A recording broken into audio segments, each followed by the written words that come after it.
What a game কি খেলা দেখলাম এটা, কি খেলা দেখলাম আজকে আমি।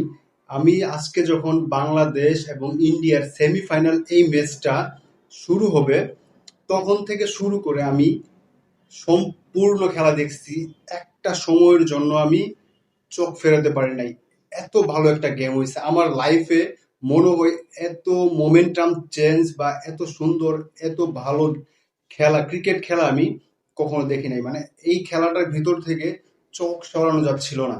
বিশেষ করে ইন্ডিয়া যখন ব্যাট করতেছিল, তখন শুরু থেকে শুরু করে ইন্ডিয়ার দারুণ ছন্দে ছিল। ইন্ডিয়ার লাস্ট 5 ওভার ব্যাটিং এবং বাংলাদেশের বোলিং দুর্দান্ত ছিল, দেখার মতো ছিল। কারণ এমন একটা গেম উপহার দিয়েছে, যদি আজকে এই গেমটা ইন্ডিয়া না হেরে বাংলাদেশও হেরে যেত, তবু আমি বাংলাদেশ এই টিমকে কখনো দোষারোপ করতাম না। যদিও বাংলাদেশের কিছু ফল্ট ছিল, যে অনেকগুলো ক্যাচ ড্রপ করেছে, আকবর আলী ক্যাচ ড্রপ করেছে, জিসান আলম, ইয়াসির আলী রাব্বি ক্যাচ ড্রপ করেছে, তবুও কিন্তু একটা গেম হয়েছে, যে গেমটি মানে দেখার মতো ছিল। দর্শক থেকে শুরু করে ধারাভাষ্যকর, স্টেডিয়ামের দর্শকেরা লাস্ট বল পর্যন্ত খেলাটি দেখেছে, কারণ গেমটি কিন্তু লাস্ট বল পর্যন্তই আগাইছে।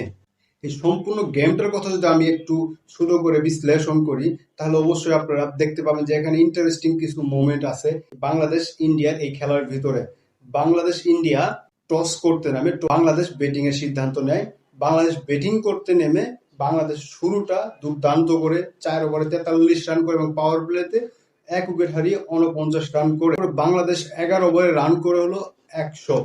তো এটা থেকে বাংলাদেশ ভালোই আগাচ্ছিল।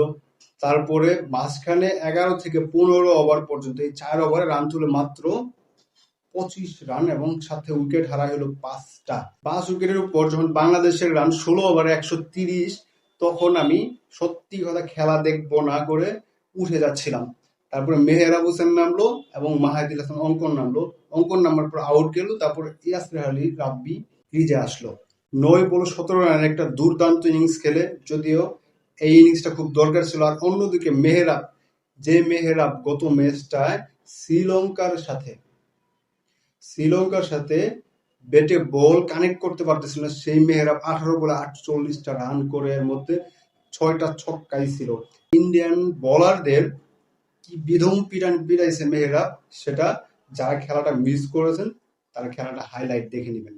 এত দুর্দান্ত খেলা খেলছে মেহেরাব, আমি মেহেরাবের কাছে এতটুকু এক্সপেক্ট করি নাই। কারণ মেহেরাব হলো একজন বোলিং অলরাউন্ডার, আর বোলিং অলরাউন্ডারের কাছ থেকে এত কিছু